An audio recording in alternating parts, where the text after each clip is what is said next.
বাঙালি নামের শুরুতে আলহাজ, আর ফেরেশতারা নামের শেষে লিখে দেবে সেলফি, আবু জাফর সেলফি। কারণ আমরা সেলফি নিয়ে ব্যস্ত থাকি। আমরা ওখানে লাইভ করা নেবে, আমি এখন আছি মাকামে ইব্রাহিমে, আমার বন্ধু যারা আছেন আমার জন্য দোয়া করবেন যেন আসার সময় বইয়ের জন্য 3 ভরি হার, তারপরে আপনার ইসের জন্য আমার বাবা মায়ের জন্য একটু, মায়ের জন্য কয়েকটা বোরকা, বড় ভাইয়ের জন্য জুব বানিয়ে ফিরে আসতে পারি। বন্ধু বান্ধব তোমরাও বঞ্চিত হবে না, তোমাদের জন্য আছে আজুয়া খেজুর। আল্লাহ হাফেজ, আবার দেখা হবে। এই হলো আমাদের হজের স্টাইল। ফেরেশতারা ওই সব কোট করে রেখে দেয়। ঠিক আছে, তুমি যেহেতু আসলো, এরপরে গাঁততে গাঁততে বুক পর্যন্ত, গলা পর্যন্ত গাঁতছে। এখন তো তখন ওই চৌঙ্গবাই মইটই কিছুই নাই, মরুভূমিতে বাঁশ তো নাই। আমরা যেমন বাঙালি বাঁশ দিয়ে বাঁশ মানচিরও দেই, নিজেও ব্যবহার করি, চৌঙ্গ বা মই বানায় উপরে উঠি, অনেক কিছু করি। আবার রডের পরিবর্তে বাঁশ দেই, ভালো মানুষের বাঁশ দেই, বাঁশ নিজে খাই, আবার বাঁশ দিয়ে তরকারি রান্না করে কিন্তু খাওয়া যায়। বাঁশের বহু ব্যবহার আমরা বাঙালি আলহামদুলিল্লাহ খুব ভালো জানি। ইব্রাহিম আলাইহিস সালামের কিন্তু বাঁশ নাই, কি করবে? আল্লাহর কাছে বলতে, আল্লাহ উপরে উঠবো কিভাবে? একটা জান্নাত থেকে পাথর চলে আসলো, জিবরাইল দিলেন। এই পাথর উপর দাঁড়ানোর পরে পাথর ইব্রাহিম আলাইহিস সালাম যখন দিয়ে অনুভব করে লেফট রাইট আপ ডাউন কিচ্ছু বলতে হচ্ছে না। ইব্রাহিম আলাইহিস সালাম যখন মনে যে এটা ধারণা করতেছে আমার ডাইনে যাওয়া উচিত, পাথর ডাইনে চলে যাচ্ছে, বামে যাওয়া উচিত বামে যাচ্ছে, উপরে যাওয়া উচিত উপরে যাচ্ছে, নিচে যাওয়া দরকার নিচে যাচ্ছে। পাথরের শক্ত পাথরে দাঁড়ায় থাকলে পায়ের গুড়গুড়ে ব্যথা হয়ে যায়। পাথরটাকে আল্লাহ রাব্বুল আলামিন সফট করে দিলেন, নরম করে দিলেন। ইব্রাহিম আলাইহিস সালাম পদচিহ্ন ওখানে বসে গেল। এই চিহ্নটা আজও আমরা দেখি। ইনি হচ্ছে আমাদের জাতির পিতা হযরত ইব্রাহিম আলাইহিস সালাতু ওয়াস সালাম। যে আলোচনা করছিলাম আমরা হজ নিয়ে কথা বলতেছিলাম। প্রথম এখানে ইব্রাহিম আলাইহিস সালাম থেকে আমরা কি শিক্ষা পেলাম? ভালো কোনো কাজ করার পরেই আমরা আল্লাহ শুকরগুজার হব। রব্বানা তাকাব্বাল মিন্না ইন্নাকা আনতাস সামিউল আলিম। হে আল্লাহ, তুমি আমাদের পক্ষ থেকে গ্রহণ করো, আমাদের পক্ষ থেকে কবুল করো। তুমি নিশ্চয় সব কিছু শোনো, সব কিছু জানো, সব কিছু বোঝো। ইসলামের 5টি স্তম্ভ, এর ভিতরে অন্যতম একটি এই ইবাদত স্তম্ভ। কিছু আছে শরীরের সাথে সম্পৃক্ত, কিছু আছে অর্থের সাথে সম্পৃক্ত। যেমন জাকাত শুধু আর্থিকভাবে দিতে হয়, অর্থের সাথে সম্পৃক্ত। নামাজ এবং রোজা, সালাহ এবং সিয়াম, এ দুটো শারীরিকভাবে সম্পূর্ণ করতে হয় এবং মানসিকভাবে। আর হজ এমন একটা ইবাদত যেখানে শারীরিকও থাকে আর্থিকও থাকে। শারীরিকভাবে সর্বোচ্চ কষ্ট করতে হয়, আর্থিকভাবে ভালো একটা টাকা খরচ করতে হয়। এই আল্লাহ রাব্বুল আলামিন সবাইকে হজের উপযুক্ত করেন না, সবাইকে হজের অ্যাবিলিটি দান করেন না। যাদের উপর অ্যাবিলিটি আছে, যাদের আর্থিক সামর্থ্য আছে, শারীরিক সামর্থ্য আছে, তাদের উপরে হজ অবশ্যই করতে হবে। নবী করিম সাল্লাল্লাহু আলাইহি ওয়াসাল্লাম বলেছেন, যার উপরে হজ ফরজ বা যার উপরে হজ ওয়াজিব, সে হজ আদায় না করে মারা গেল, সে ইহুদি হয়ে মারা গেল না নাসারা হয়ে মারা গেল, এটা আমি বলতে পারবো না, এটা আমি জানি না। আপনার আমার ইবাদতের পরিধি কিন্তু খুবই নগণ্য, খুবই সামান্য। আমরা যে কাজ করি সেই কাজ দিয়ে আল্লাহর সন্তুষ্ট অর্জন বা জান্নাত পর্যন্ত পৌঁছাতে পারি এমন অ্যাবিলিটি কিন্তু আপনার আমার ভিতর নেই। আমরা তার কাছে, আল্লাহর কাছে বিনয়ের সঙ্গে তার রহমানের রহমানিয়াত চাই, আর চাই মুহাম্মদুর রাসূল সাল্লাল্লাহু আলাইহি ওয়াসাল্লামের শাফায়াত। সেই নবী আমার, যিনি আমার শাফায়াতের কাণ্ডারি, তিনি বলছেন তুমি কিভাবে মারা যাও, ইহুদি না নাসারা না বেধর্মী, এটা আমি জানি না। সুতরাং কথাটা কিন্তু অত্যন্ত ভয়ঙ্কর, বিবেচনায় নিতে হবে। এইভাবে চিন্তা করা যেতে পারে। আজকে আমি বর্তমান এই বছরে 5 লাখ বা 6 লক্ষ টাকার মতো খরচ হচ্ছে, এই টাকাটা যদি বেঁচে থাকে তাহলে আমার আহলিয়া, আমার সন্তান, আমার স্ত্রী এরা ভালো থাকবে, পড়বে। এই মানসিকতা পোষণ করে যদি আমি হজ না করি, এই সম্পদটা রেখে যাচ্ছি, এই সন্তান, এই স্ত্রী আমার ইন্তেকালের পরে হজ না করার কারণে যে শাস্তি আমার উপরে হবে, সেই শাস্তি দ্বারা লাঘব করার সক্ষমতা রাখে কিনা, এটা কিন্তু ভাববার বিষয় যদি বুদ্ধিমান হয়ে থাকি। আল্লাহ রাব্বুল আলামিন বলছেন, এই হজ এমন একটা ইবাদত, আল্লাহ রাব্বুল আলামিনের রহমতের খুব কাছাকাছি হয়ে যায় বান্দা। সবসময় তো আল্লাহর রহমত দ্বারা আমরা বেষ্টিত থাকি। ইভেন আমরা যখন সেজদায় চলে যাই, আল্লাহ সুবহানাহু ওয়া তাআলার কুদরতি হাত, বরকতি হাত, রহমতি হাত আপনার আমার পিঠের উপর যখনই চলে আসে, তখনই কিন্তু নামাজের সেজদায় আমি মজা পাই। আল্লাহ রাব্বুল আলামিন হজের যে বিধানটা দিলেন, কোরআনে হজ এবং উমরা সম্পর্কে অগণিত আয়াত আসছে, অনেক আয়াত আসছে, হাদিসে আসছে। সূরা বাকারায় আসছে 227 নম্বর আয়াতে, আউযু বিল্লাহি মিনাশ শাইতানির রাজীম, বিসমিল্লাহির রহমানির রহিম,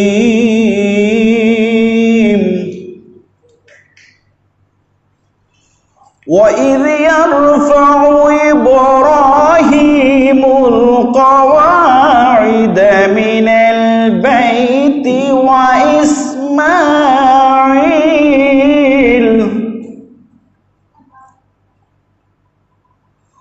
رَبَّنَا تَقَبَّلْ مِنَّا إِنَّكَ أَنْتَ السَّمِيعُ الْعَلِيمُ وَإِذْ يَرْفَعُ إِبْرَاهِيمُ الْقَوَاعِدَ مِنَ الْبَيْتِ وَإِسْمَاعِيلَ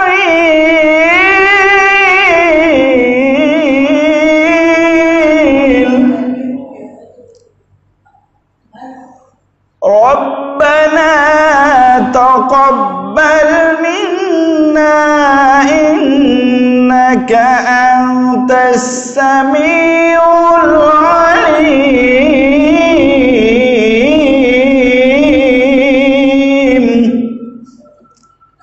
স্মরণ করো সেই সময়ের কথা যখন ইব্রাহিম ও ইসমাইল আলাইহিস সালাতু ওয়াস সালাম ও তাসলিম কাবা গৃহের ভিত্তি স্থাপন করেছিলেন এবং তারা দোয়া করেছিলেন, হে পরওয়ারদিগার, হে রব, আমাদের পক্ষ থেকে কবুল করুন, নিশ্চয়ই আপনি শ্রবণকারী ও সর্বজ্ঞ। দেখুন, যে কোনো কাজ করে আল্লাহ রাব্বুল আলামিনের শুকরিয়া জ্ঞাপন করা, এটি কিন্তু ইব্রাহিম আলাইহিস সালাম আমাদের শিক্ষা দিয়েছেন। ইব্রাহিম আলাইহিস সালামের ব্যাপারে কোরআনে কয়েকটা আয়াত নাজিল হয়েছে, মিল্লাতা আবিকুম ইব্রাহিম, তোমাদের বাবা হচ্ছে ইব্রাহিম। এই বাবা হতে যে যোগ্যতা প্রয়োজন, আল্লাহ রাব্বুল আলামিন তাকে অনেক পরীক্ষা নিয়ে ধাপে ধাপে ধাপে ধাপে পরীক্ষা নিয়ে কিন্তু তাকে উত্তীর্ণ করে দিয়েছেন। এরপরেই ঘোষণা করেছেন, ও তিনি তোমাদের বাবা, তোমাদের মুসলিম জাতির পিতা। নমরুদের আগুনে যখন তাকে ফেলে দেওয়া হলো, জিবরাইল আমিন আসতেছে, এসে বলতেছে আগুন আমি ঠান্ডা করে দেই না, আল্লাহ যা চান, আল্লাহ যা চান সেই ফয়সালায় আমি ইব্রাহিম সন্তুষ্ট। বৃদ্ধকালে সন্তান হলে ইসমাইল এবং ইসহাক আলাইহিস সালাতু ওয়াস সালাম ৮৬ বছর এবং ১০০ বছর বয়সে যেখানে আল্লাহ রাব্বুল আলামিন পরীক্ষা দিলেন সেখানেও ইব্রাহিম পাস। ৮৬ বছর বয়সে যখন আল্লাহ রাব্বুল আলামিনের পক্ষ থেকে আয়াত নাজিল হলো, কথা আসলো, ইয়া বুনাইয়া ইন্নী আরা ফিল মানাম আন্নী আসবাহুকা ফানজুর মাযা তারা, হে আমার প্রিয় সন্তান, আমি স্বপ্নে দেখেছি আমি তোমাকে জাবেহ করছি, এ ব্যাপারে তোমার অভিমত কি? হোয়াটস ইউর ওপিনিয়ন, তোমার অভিমত কি বলো না। তখন যেমন বাবা তেমন সন্তান, বা সন্তান বলতেছে ইনশাআল্লাহু মিনাস সাবিরিন, হে বাবা আপনি আমাকে ধৈর্যশীলদের অন্তর্ভুক্ত পাবেন ইনশাআল্লাহ। পরীক্ষায় উত্তীর্ণ হয়েছেন, এরপরে বৃদ্ধ বয়সকালে সুন্নতে খাত্তা নিজেরটা নিজে নিয়েছেন। অনেকগুলো পরীক্ষায় পড়ার পরে আল্লাহ রাব্বুল আলামিন তাকে কি মনোনীত করেছেন। আমাদের যে হাজ, এই হাজ কিন্তু সম্পূর্ণ ইব্রাহিম, তারপর ইসমাইল এবং বেবা হাজার বা হাজেরা, আমরা হাজেরা নামে যাকে বলি, হাজার রহমতুল্লাহ আলাই বা আলাইহিস সালাতু ওয়াস সালাম, এদের স্মৃতিকে বিজড়িত করে, স্মৃতিকে সম্বল করে মুসলিম জাতির উপরে হাজকে আল্লাহ রাব্বুল আলামিন ফরজ করে দিয়েছেন। দেখেন, যখন কাবাঘর তাওয়াফ করতেছে তখন আমি যেন আল্লাহ রাব্বুল আলামিনকে খুঁজছি, আল্লাহ আমি তোমার দিকে চাচ্ছি, আমি তোমার রহম চাই, তোমার করম চাই, আর মুখে উচ্চারণ করি লাব্বাইক আল্লাহুম্মা লাব্বাইক লাব্বাইক লা শারীকা লাক লাব্বাইক ইন্নাল হামদা ওয়ান নি'মাতা লাকা ওয়াল মুলক লা শারীকা লাব্বাইক আল্লাহুম্মা লাব্বাইক لبيك لا شريك لك لبيك إن الحمد والنعمة لك والملك لا شريك لك। কাবাকে তাকাচ্ছি আর ঘুরছি, আল্লাহ আমি তোমার দরবারে হাজির, আমি অভাব তোমার রহমতের কাঙ্গাল, তুমি আমাকে একটু দেখা দাও, তুমি আমার প্রতি রহম করো। এই বলে কাবার দিকে দেখছি আর কাবার চারপাশে ঘুরছি। একটু পরে সাফা মারোয়ার পাহাড়ের উপরে দৌড়াদৌড়ি। এই সাফা মারোয়ার পাহাড়ের উপর যে দৌড়াদৌড়ি, এইটাই কেন ইসলামে আসলো? ইসমাইল আলাইহিস সালাতু ওয়াস সালামকে সে মরুভূমিতে রেখে, বিবি হাজারকে মরুভূমিতে রেখে ইব্রাহিম চলে যাচ্ছে। ইব্রাহিম কোনো কথা আল্লাহকে কোনো শেকায়াত করেননি, অভিযোগ করেননি। আল্লাহ অল্টারনেটিভ কি আছে? আমি আমার স্ত্রী, আমার আদরের স্ত্রী, কলিজার টুকরা সন্তানকে রেখে না যে অন্য কিছু করলে হয় না, এমন কথা তিনি বলেননি। তিনি মরুভূমিতে রেখে চলে যাচ্ছে। শুধু হাজার তিনি একবার জিজ্ঞাসা করেছে, হে খলিলুল্লাহ, হে আল্লাহর পয়গম্বর, আপনি শুধু এতটুকু বলে যান, আমাদেরকে এখানে রেখে যাচ্ছেন আমাদের কোনো অপরাধের কারণে, না এটা মহান রবের ইচ্ছা? ইব্রাহিম একটাই জবাব দিলেন, এটা আল্লাহর ইচ্ছা। তিনি বললেন, আলহামদুলিল্লাহ, আপনি চলে যান, আল্লাহর ইচ্ছার উপর আমি সম্পূর্ণ আত্মসমর্পণ করলাম। থেকে গেলেন ছোট্ট শিশু এবং মা। এরপরে ইব্রাহিম আলাইহিস সালাম তো চলে গেছেন, যাওয়ার পরে খাদ্য সংকটে পড়ে গেছেন, পানি সংকটে পড়ে গেছেন। একটু পরে যখন বাচ্চা বা কয়েক ঘন্টা পরে বাচ্চা যখন পিপাসায় ছটফট করতে, দুধ তো খাওয়াইতে খাওয়াইতে এক পর্যায়ে মা যদি কিছু খাইতে না পারে, স্তনে দুধ আসবে কোত্থেকে? তখন ছুটাছুটি শুরু হয়ে গেল। একবার সাফা মারওয়া পাহাড়ে, একবার মারওয়া পাহাড়ে। যখন সমতল ভূমিতে একটু জোরে যায়, নিচে নেমে যায়, সন্তানকে দেখা যাচ্ছে একটু জোরে দৌড় দিচ্ছে। এই জন্য হাজি সাহেবদেরকে যখন নিম্ন ভূমিতে চলে আসে, তখন জোরে দৌড় দেওয়ার বিধান চলে আসছে। আল্লাহ রাব্বুল আলামিন তার দৌড়াদৌড়িকে এত পছন্দ করলেন, ফেরেশতাদের উপভোগ করতেছেন যে দেখো হাজার, তার কোনো অভিযোগ নেই আমার বিরুদ্ধে, আমার প্রতি কতটাই না সন্তুষ্ট সে সন্তানের জন্য পানি আহরণের জন্য দৌড়াদৌড়ি করছে, আর আমার উপর তাওয়াক্কাল করছে এবং নিজে সতর্ক থাকছে বাঘে যেন বাচ্চাটা খেয়ে না ফেলে। ফেরেশতা দেখো না কি সুন্দর! এই দৃশ্যটা উম্মতে মুহাম্মাদের উপরে আল্লাহ রাব্বুল আলামিন ওয়াজিব করে দিলেন। তারপরে কি করছেন? আপনি হাজরে আসওয়াদ চুমু খাচ্ছেন। এইটি কোন পাথর জানেন? দুনিয়ার কোনো পাথর নয়, এটা জান্নাতি পাথর। আরো মজার ব্যাপার, মাকাম ইব্রাহিমের যেখানে ইব্রাহিম আলাইহিস সালামের পদচিহ্ন আছে। আচ্ছা, কোনো পাথরের উপরে বা এই টাইলসের উপরে আপনি যদি 1000 বছর তো হায়াত নাই আমাদের, ধরে নেন 80 বছর আপনার হায়াত, 80 বছর একটা পাথর উপর পা দিয়ে খালি খটখট করে মারতেছেন, ওই পাথরের উপর কি কোনো দাগ বসবে? কোনোদিন একটা পাথরের উপর আপনার পায়ের গুতার কারণে একটা দাগ বসবে না। তো ইব্রাহিম আলাইহিস সালাম পায়ের চিহ্ন আসলো কোত্থেকে?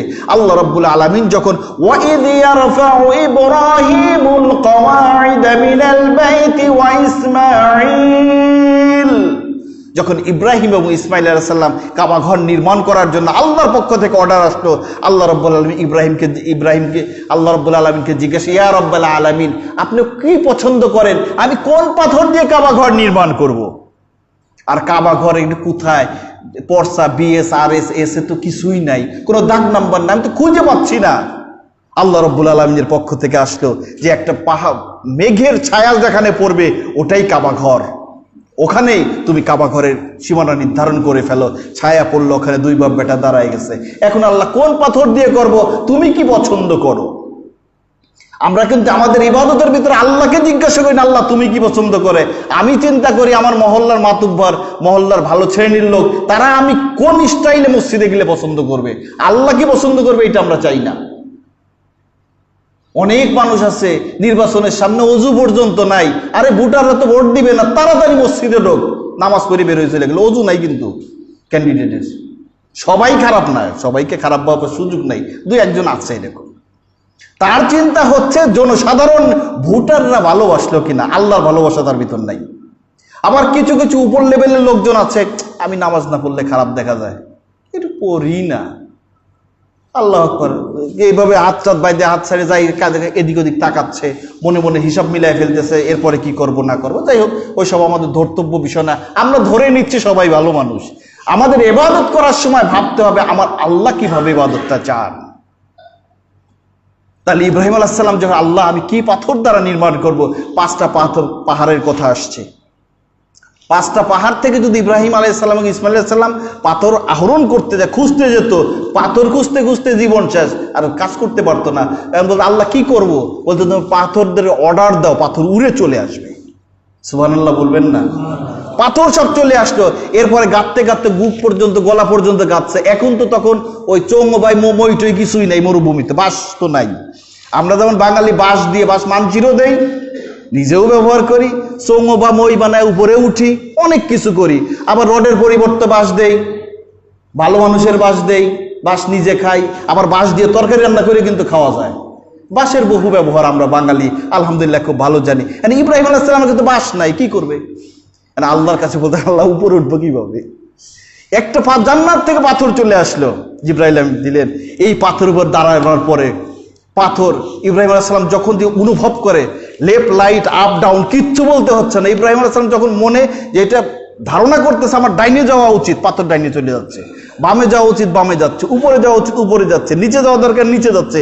পাথর আর পাথরের শক্ত পাথরে দাঁড়ায় থাকলে পায়ের গুড়গুড়ে ব্যথা হয়ে যায়, পাথরটাকে আল্লাহ রাব্বুল আলামিন সফট করে দিলেন, নরম করে দিলেন। ইব্রাহিম আলাইহিস সালাম পদচিহ্ন ওখানে বসে গেল। এই চিহ্নটা আজও আমরা দেখি, ইনিই হচ্ছে আমাদের জাতির পিতা হযরত ইব্রাহিম আলাইহিস সালাতু ওয়াস সালাম। যে আলোচনা করছিলাম আমরা হজ নিয়ে কথা বলতেছিলাম। প্রথম এখানে ইব্রাহিম আলাইহিস সালাম থেকে আমরা কি শিক্ষা পেলাম? ভালো কোনো কাজ করার পরেই আমরা আল্লাহ শুকরগুজার হব।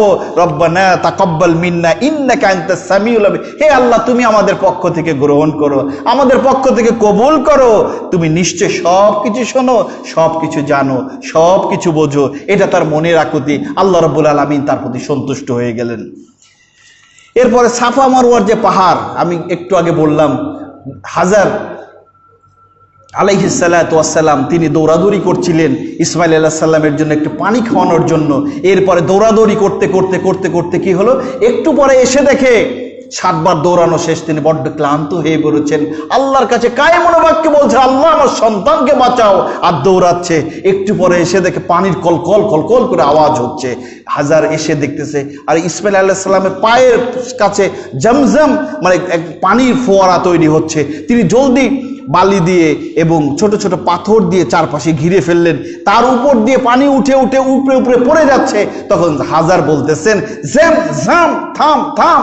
এটা আরবি আর বাংলা শব্দ না, এটা সুরিয়ানি ভাষায় জাম জাম মানে থাম থাম। এই শব্দটাও আল্লাহর ভালো লেগেছে, আল্লাহ এটাই কোট করে রেখেছেন আমাদের জন্য। এই কূপের নাম ঘোষণা করে দিলেন জমজম কূপ। এবং এই কূপের পানির ভিতরে আল্লাহ এত নিয়ামত দিয়েছেন, কেউ যদি মনে করে আমি আর ভাত পানি ফল মল অন্য কিচ্ছু খাবো না, শুধু জমজম কূপের পানি খেয়ে বেঁচে থাকবো, সেটাই সম্ভব। এই পানির ভিতরে সমস্ত পুষ্টিগুণ সমস্ত কিছু আল্লাহ রাব্বুল আলামিন দান করেছেন। এই পানি যখন আসতেছে, জমজম থাম থাম থামাই ফেললো। এরপরে সেটা আস্তে আস্তে পানি আসতো। এরপরে বণিকরা ব্যবসায়ী লোকজন যাচ্ছিল, ওখানে পানি দেখে তারা আস্তে আস্তে তাঁবু নির্মাণ করে ওখানে আস্তে আস্তে যৌন সমুদ্র হয়ে যায়। আমরা জানি সে ঘটনা, আমি যাচ্ছি না। এরপরে আল্লাহ রাব্বুল আলামিন ওইটাকে ওই জমজম কূপের পানি খাওয়া আমাদের জন্য একটা নিয়ামত স্বরূপ দান করে দিলেন। এরপর সাফা মারওয়া তিনি দৌড়াইছে, আমাদের জন্য কি হবে এটা প্রশ্ন না? আল্লাহ রাব্বুল আলামিন ইব্রাহিম আলাইহিস সালামকে বললেন এবং আমাদের নবী সাল্লাল্লাহু আলাইহি ওয়াসাল্লাম এর মাধ্যমে আমাদেরকে জানিয়ে দিলেন, ইন্নাস সাফা ওয়াল মারওয়াতা মিন শাআইরিল্লাহ فمن حج البيت أو اعتمر فلا جناح عليه أن يطوف بهما ومن تطوع خيرا فإن الله شاكر عليم إن الصفا والمروة من شعائر الله। সাফা এবং মারওয়া এই পাহাড়দ্বয় আল্লাহর নিদর্শন সমূহের ভিতরে অন্যতম নিদর্শন। সুতরাং যারা কাবাঘর হজ এবং ওমরা পালন করবে তাদের পক্ষে এই দুটিতে প্রদক্ষিণ করাতে কোনো দোষের কিছু নেই, মানে করতে পারবে বা করবে এটাই কথা। বরং কেউ যদি স্বেচ্ছায় কোনো ভালো নেক কাজ করে আল্লাহ রাব্বুল আলামিন তা অবশ্যই জানেন এবং তার প্রতিদান দান করে থাকেন। সূরা বাকারা আয়াত নম্বর 158, আগে পড়েছে আয়াত নম্বর 127। আপনারা যদি পারেন মেহেরবানি করে আয়াতগুলো তাফসীর সহ দেখে নেবেন, দেখবেন আরো ভালো লাগবে। এরপরে হজ সম্পর্কে কি আসছে, এই ইব্রাহিম আলাইহিস সালাম কাবাঘর নির্মাণ করার পরে আল্লাহ রাব্বুল আলামিনকে বলতেছে, আল্লাহ তোমার অশেষ মেহেরবানিতে কমপ্লিট করে ফেলেছি, এখন কি করব? আল্লাহ বলে, ইব্রাহিম তুমি হজের জন্য সবাইকে দাওয়াত দিয়ে দাও। ইব্রাহিম বলতেছেন, ইয়া রাব্বাল আলামিন অবশ্যই দিব, কিন্তু সামনে তো কেউ নাই। আমারে যদি বসাই দেন মাইক টাইক কতগুলো দিয়ে, সামনে কেউ নাই। হুজুর ওয়াজ করেন, ভাই ওয়াজ করেন কতক্ষণ? আমি প্রশ্ন করব স্বাভাবিক এটাই যে আমার সামনে তো কেউ না, মানুষ নাই, তাহলে কি জিনিস সামনে ওয়াজ করবো? ওদেরও তো আমরা দেখতেছি না। ইব্রাহিম আলাইহিস সালাম স্বভাবগত কারণ তিনি তো মানুষ, মহামানব, তিনি বলতে ইয়া রাব্বাল আলামিন, আমার আওয়াজ তো মানুষের কর্ণকুহরে পৌঁছাবে না, সামনে তো কেউ নাই। আল্লাহ বললেন ওয়াজ্জিন ফিন নাস বিল হজ, সূরা হজ আয়াত নাম্বার 27, তুমি মানুষকে হজের জন্য দাওয়াত দিয়ে দাও ইব্রাহিম। এই খলিল, তোমার দায়িত্ব হচ্ছে বলা, আর তোমার এই আওয়াজ কিয়ামত পর্যন্ত মানুষের কানে পৌঁছায় দেওয়ার দায়িত্ব আমি আল্লাহ সুবহানাহু ওয়া তাআলা নিয়ে নিলাম। ইব্রাহিমের এই দাওয়াতের আওয়াজ যার কানে কানে গেছে, সে কিয়ামত পর্যন্ত হলে, মরার একদিন আগে হলেও সে হজ অবশ্যই পালন করবে। তাহলে যারা হজে যাচ্ছেন এরা ধরেই নেন, রুহের জগতে হোক, দুনিয়ার জগতে, যেখানেই হোক, আপনি ইব্রাহিম আলাইহিস সালামের আওয়াজ পেয়েছেন, আল্লাহর পক্ষ থেকে আপনি ইনভাইটেড, দাওয়াত প্রাপ্ত, আমন্ত্রিত অতিথি আল্লাহর পক্ষ থেকে। আজকে যদি অনারেবল প্রাইম মিনিস্টার আপনাকে দাওয়াত দেন, রাষ্ট্রপতি মহোদয় দাওয়াত দেন, বলেন জাফর অমুক দিন একটু এসো, ওনার পিএসকে, আমি অনেক প্রাউড ফিল করব, এটাই তো স্বাভাবিক নাকি? তা আল্লাহ সমস্ত কায়নাতের একচ্ছত্র দিবনি, যিনি রাজাদের রাজা, রাজারা তো সব ধ্বংস হয়ে যাবে, কুল্লু মান আলাইহা ফান, শুধু রাজা না, রাজত্ব নয়, সমস্ত কায়নাত ধ্বংস হয়ে যাবে, ওয়ায়াবকা ওয়াজহু রাব্বিকা যুল জালালি ওয়াল ইকরাম, শুধু আমার আল্লাহর অস্তিত্ব, আল্লাহই অবশিষ্ট থাকবেন। সেই আল্লাহ দাওয়াত দিয়েছেন ইব্রাহিমের মাধ্যমে। হজ করতে যাওয়া কি স্বাভাবিক কিছু মনে করেন নাকি? আল্লাহর মেহমান হয়ে যান। আপনি আর একটা কথা বলি, আমার পার্সোনাল অভিমত এটা, আপনি সমস্যায় পড়ে গেছেন, ওখানে যেই হোক এখানে হোক, আপনি কাবা ঘরের পাশে দাঁড়িয়ে আল্লাহকে যদি বিনয়ের সঙ্গে বলতে, আল্লাহ আমি না তোমার মেহমান, আল্লাহ আমি তো তোমার মেহমান হয়ে আসছি। তোমার হাবিব কোনোদিন মেহমানকে অসম্মান করেন নাই, তাজিম করেছেন, মেহমানের চাওয়া পাওয়া পূর্ণ করেছেন। আমি তো তোমার মেহমান, তুমি কেন আমাকে দিবা না? আল্লাহর কাছে চান, আল্লাহর কসম, আল্লাহ অবশ্যই আপনার দোয়া কবুল করবেন। শুধু চাইতে বাকি। ফিকি মাসালা আসছে, কেউ যদি হজ করার পরে এই ধারণা পোষণ করে যে আমার হজ কবুল হয় নাই, আমার দোয়া কবুল হয় না, তাহলে সে গুনাহগার হবে।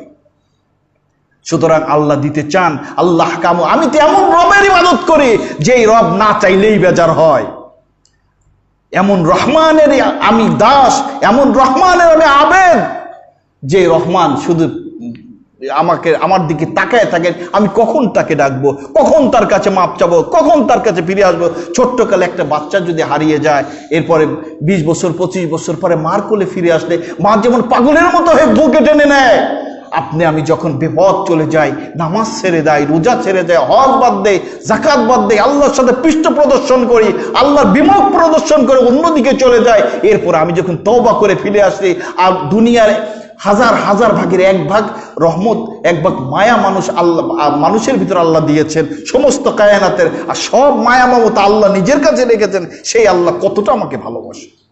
হাদিস স্পষ্ট আসছে, বান্দা যখন পাপ করার পর আল্লাহর দিকে হাঁটতে থাকে।